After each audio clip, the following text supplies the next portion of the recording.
Almost 1 year ago, CyanSky sent me their K3, which was an SFT thrower. Well, they've sent me their version 2.0 of the same thrower. Let's see what's changed. Welcome back to Schullights. In prepping for this video, I took a look at my old video to see what I said about its predecessor, the version 1.0 of this K3. And it's funny because I remember receiving this light, the version 1.0 of it, and I also got the Manker Striker at the time, which is an SFT thrower. And I ended up selling both of them and just keeping the Convoy M21A with SFT40 in it.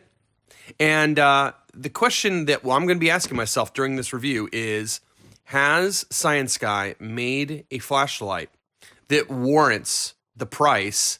Is it better than the venerable Convoy M21A with SFT40? Before I get on to the light itself, I want to tell you something kind of funny. I was watching the old video and it rekindled the memory that when I opened the perfectly intact box, inside was kind of a torn up flashlight box, right? The retail box was kind of torn up, and I was puzzled. And I remember saying in the video that I don't know why this is torn because there's no sign of abuse to the outside of the box. Well, I don't know how CyanSky manages this, but they sent me this review copy. And again, it was in a totally intact box. This is the outer cardboard box it came in. But if you look, the the retail box just exploded. Now, I don't see any tears this time. It looks like the glue just wasn't good enough. But this is what I received. I received a box that just had pieces exploded all over the place. So I think that's kind of funny that CyanSky has done that to me twice now.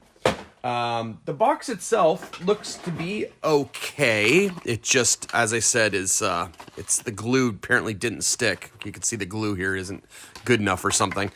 But on the back here, they've got the specs, and I mean, it looks all right. It looks okay box.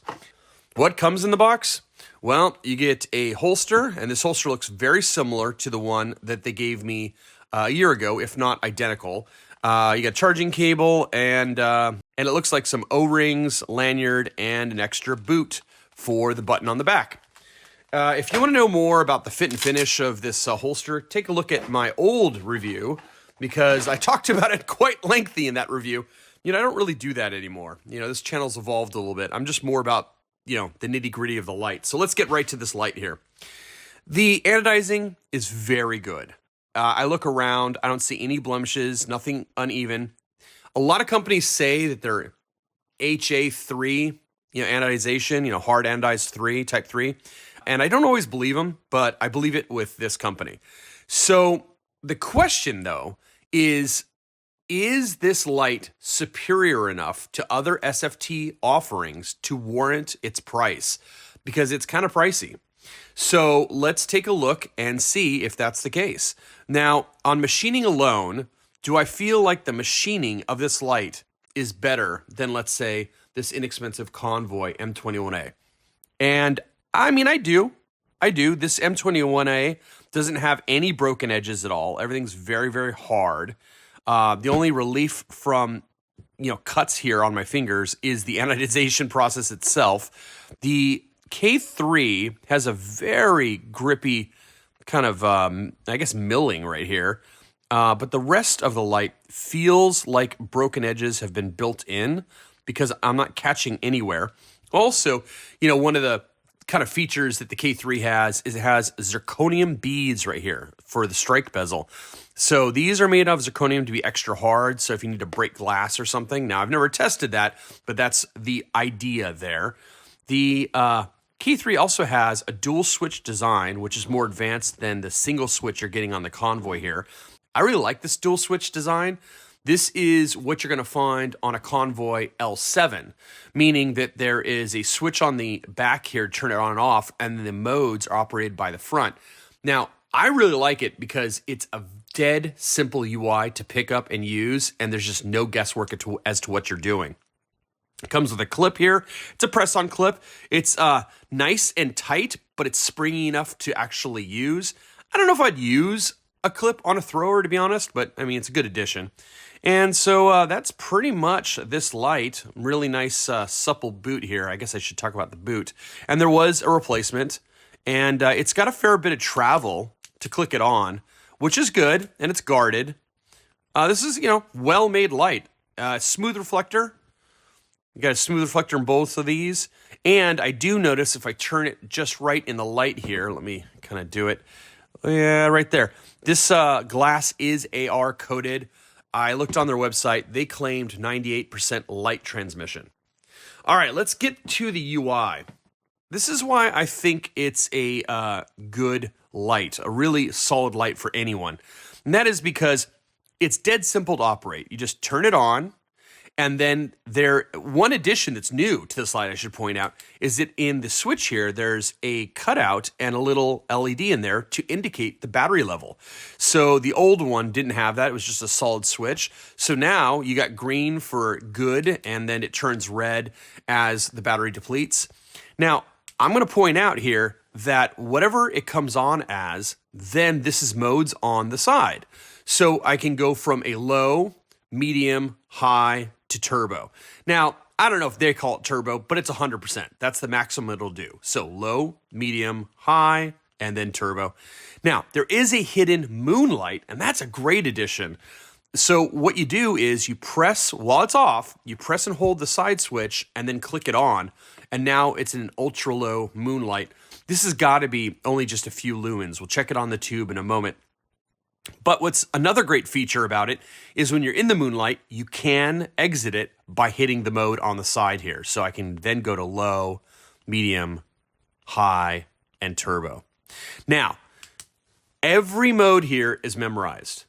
That's either a good thing or a bad thing. I do like mode memorization, but even the turbo is memorized, which honestly I don't normally think is a good thing, but for a thrower, probably is.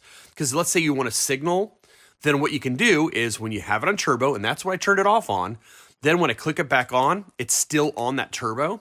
Well, since this is a forward clicky, that means at half presses, you can signal with the light without latching the click.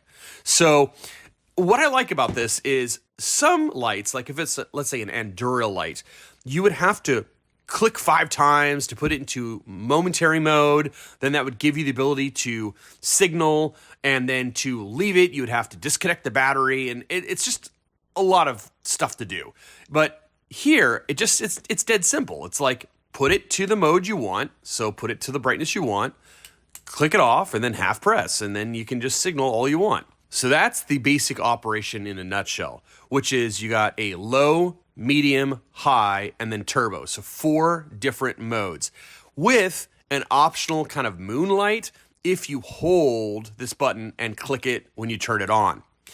Now, there is a strobe built in, and the strobe you can get to by a long press while it's on.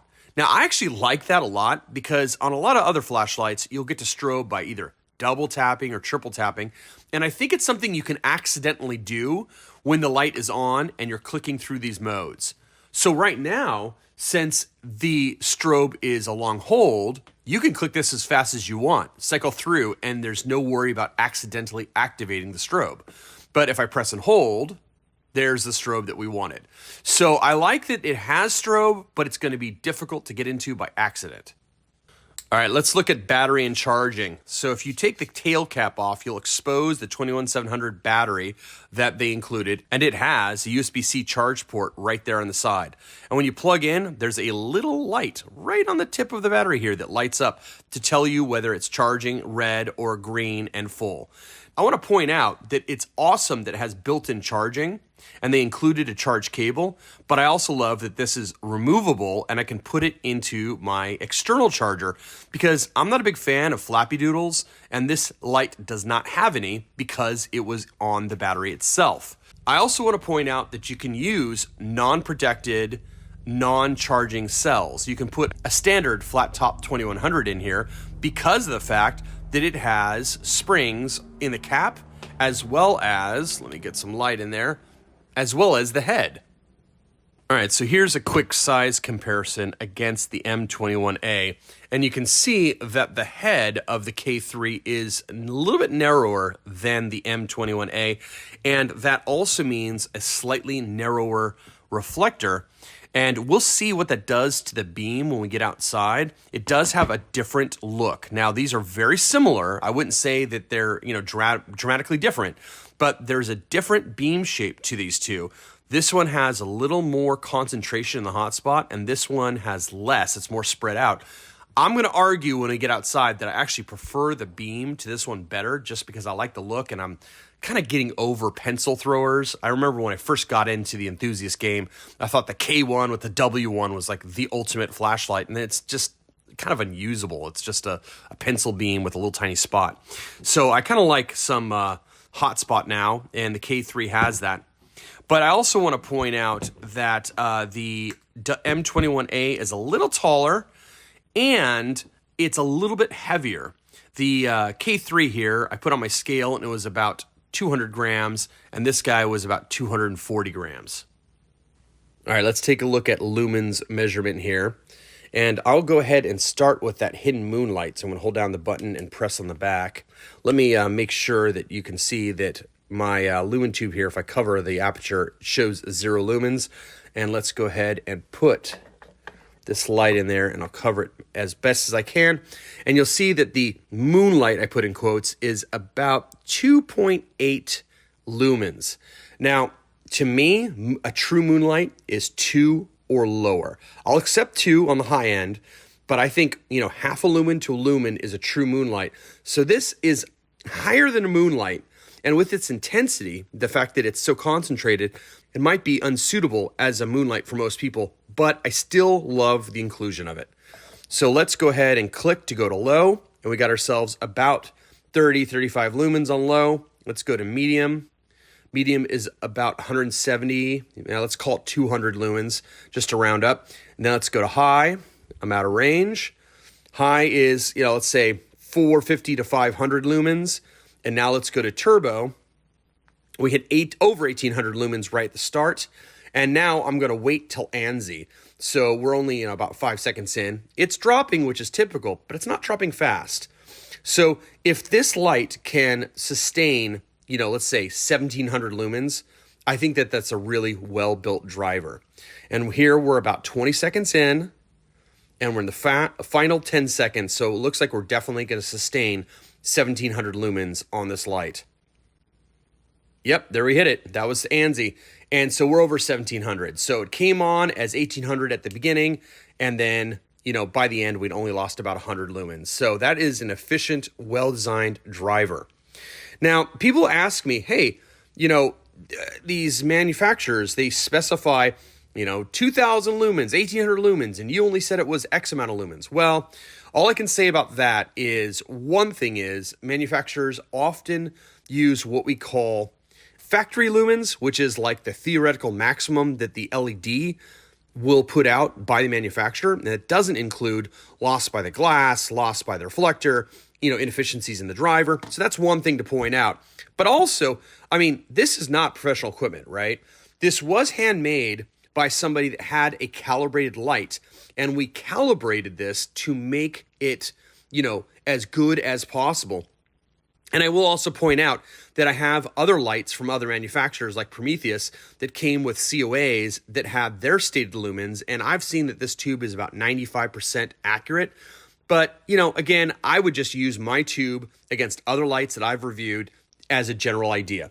So, for example, and this is how I do this, if you use the M21A, let's stick that in there, go to turbo, you see it hits 17 just for a split second, and then now it's around 1650 or so, and it's dropping. So the point is the K3 an improved driver eking out a few more lumens over the old K3? And the answer is yes. Yes, it's eking out a few more lumens. I'm going to say right now that tint doesn't really matter for a thrower. In fact, some of my best throwers are actually green, meaning like green emitters. But what I'll do is I'll go ahead and measure this on the Sekonic just to point out that all things being equal, if you can get slightly better tint, why not go with it, right? And what I found was that the tint was better on the K3 than the SFT40 that was included with my Convoy. So let me go ahead and I'll go to a medium output here.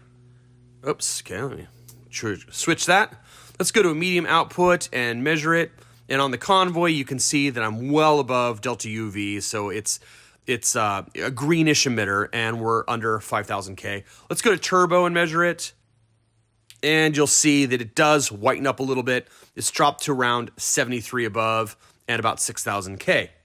Now, what I noticed with the K3 was on a kind of medium mode here. Okay, so medium mode. It was already as good as the Convoy was at turbo. Now let's go ahead and go to turbo. And you'll see that at turbo, it hits about 7000 K CCT, and it's a little bit under neutral. So outside, when we do the beam shots, take a look for the fact that I believe the tint to be nicer on the K3. All right, we're outside on this windy night here to check out these two SFT40 throwers. We got the CyanSky K3 V2 on the right and the Convoy M21A on the left. Now, the first thing I want to point out is these have the same emitter and the same battery, but they have different reflectors, and that produces a different beam style, beam shape. So let's take a look at that. I've got the exposure locked. I got the white balance locked at daylight. And let me go ahead and put the CyanSky to low here and the Convoy to low. And what you should notice is that the CyanSky on the right here has a larger core hotspot and a very slight little corona around the hotspot. So the hotspot is pretty defined right here with a little tiny corona around it, then some spill. Whereas the Convoy has a much tinier hotspot and then a thicker corona around it and then the spill. So they're different beams. Now let's take a look at what that looks like long range when we're on turbo for each. Okay, so let's go ahead and put these both to high. All right, here we go. So here's the beams in the air, and you can see they do look a little different. You can see there's more dispersion on the K3 V2, and this one is more of a pencil beam. And what that means is if we look down long range at those palm trees, which are about 150 meters away, you can see that the Convoy only hits about 2 at a time out of the 4, whereas the CyanSky will light up practically all 4, definitely 3. So that is a much wider beam, and I find that more useful. Now, it does mean you're going to get a little more candela out of the Convoy over the CyanSky, but you know, I find that pencil beams just aren't what I like anymore. I like a little more spread on my beams here, so you can see the difference is pretty pronounced. Another thing I want to point out, which I think is worth noting, is that the bin this is the bin of the emitter that CyanSky is using is a little better than what Convoy is using. It's a cooler white, or maybe just a little less green is what I'm trying to say, whereas the Convoy is definitely a little greener, a little more yellow. And I see that when we're on turbo as well. So let me go back to turbo, and there we go. You can see how it's just a pure cool white with the CyanSky here on the right, whereas with the Convoy, it's a little more yellow greeny. Not a big deal. I don't think tint is ever a real big deal for a thrower, but it's just worth noting that I think that the beam shape of the CyanSky and the tint are cut above what I got here on the Convoy. All right, here's my conclusion. I've had a few SFT40 throwers in my time. I basically sold them all and just kept the Convoy. It was the thrower for me. Now the question is the K3 better than the Convoy M21A with an SFT40? And the answer is yes, it is better. It's nicer machining, better anodization, better UI, more efficient driver, better tint. I like it all better. So I should buy the K3, right? Well, that's where it gets a little tough. And the reason why is because the K3 is $89. I saw it on Amazon for, I think, $79. So it's about an $80 light. And this M21A was about 30 bucks. So it's kind of hard to feel like this light is $50 better. But I will also point out that if money's not an object and you just want the best light, then the CyanSky K3 is the way to go, because you can get it on Amazon, and this you're going to have to go to AliExpress and deal with Simon's Ali store, and you might get it in 3 weeks to a month. This one you've got Amazon Prime coverage. If there's anything wrong, you just send it back, get another one the next day. There's a lot to like about what's going on here, and I do feel, and this is completely opinion, but I feel that the CyanSky is a better looking light. Okay. And lastly, there are a lot of add-ons for this K3 that I noted on the CyanSky store. So for example, there's weapon light attachments. There are sleeves that you can put in here to run 2 CR123s or 2 16340 batteries. Those are in series and they're both lithium ion. So that means that this driver can take anywhere from 4 volts up to 8 volts. So again, it's a better driver. So there's a lot to like about this light. And if you care about getting the best SFT40 thrower in this size on the market right now, this one is better than the Manker Striker or the old K3 and this Convoy M21A, but at a price, right? All right, guys, thanks for watching, and I'll see you in the next video.